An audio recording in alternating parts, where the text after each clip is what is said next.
In 1978, the world believed they had eradicated smallpox. The last known case was a Somali cook who recovered from the virus in 1975. So if smallpox was gone, how did Janet Parker die from it? Janet Parker was a photographer who lived in Norton Bay area of Birmingham. She was married to Joseph Parker, a post office engineer. After working as a police photographer for many years, she switched to medical photography at the University of Birmingham Medical School in the anatomy department. But on August 11th, 1978, she began to feel ill. She stated she had a pain in her muscles and a headache. She developed spots, which at the time she believed were a benign rash, or potentially chickenpox, but her mother, Hilda Whitcomb, was skeptical. Her daughter had had chickenpox as a child, and this rash appeared different to her. On August 20th, she was admitted to East Birmingham Hospital. Here, Dr. Deborah Simmons examined Janet, who was so weak she could barely stand on her own. It was Dr. Simmons who is the first to write the dreaded word variola in her chart. Variola is the Latin word for smallpox. We need to put Janet Parker's case into context. The WHO was about to declare smallpox eradicated at this time. This was a disease the WHO had fought for decades, and finally had achieved eradication of smallpox in Africa in the early part of the 1970s. Smallpox was a very feared disease, which had claimed hundreds of millions of lives throughout the course of human history.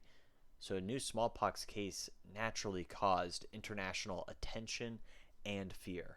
Janet's condition continued to worsen. Soon the doctor's fears would be confirmed. Her test samples were sent back to her place of work, the University of Birmingham Medical School. A leading professor in the research of smallpox, Professor Henry Bedson, examined her samples under the microscope. The minute he looked, he knew she was infected by smallpox, and there was little question where the virus had come from. Janet worked only one floor above Dr. Bedson, whose entire lab was devoted to smallpox research. Dr. Bedson knew the second he looked under the microscope, the smallpox was from his lab. Meanwhile, Janet's condition continued to deteriorate. She was left blinded by the disease as it spread throughout her body. Her rash worsened and her kidney function began to decline. She developed an overlying pneumonia. As Janet was being treated in the hospital, public health authorities went to work. The people closest to Janet were quickly identified, vaccinated, and quarantined. Over 500 people were vaccinated by August 28th, just 2 weeks after she was first diagnosed. Janet continued to deteriorate in isolation, and she stopped responding verbally to medical staff. In quarantine, her father, aged 71, died of an apparent heart attack due to the stress caused by his daughter's condition. We will never know the true cause of death, as an autopsy was not performed due to fear of spreading the virus and further contamination. Yet the tragedy of this final case was not over. Professor Bedson, the professor who identified Janet's smallpox under the microscope, was at the center of media attention, with reporters camped outside of his house. He went to his shed in the Birmingham suburb of Harbone and killed himself. He left a note saying, "I'm sorry to have misplaced the trust which so many of my friends and colleagues have placed in me and my work." A second victim of the smallpox outbreak.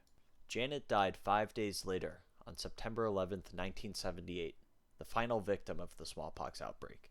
She had survived a month since the first onset of symptoms. A national investigation was launched into the outbreak to determine how she had contracted the disease from the laboratory.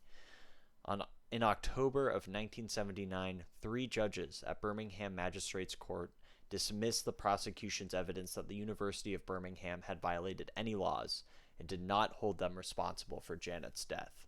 Although a later report stated there was no doubt that Janet Parker had been infected from the lab, it was unclear exactly how this transmission happened.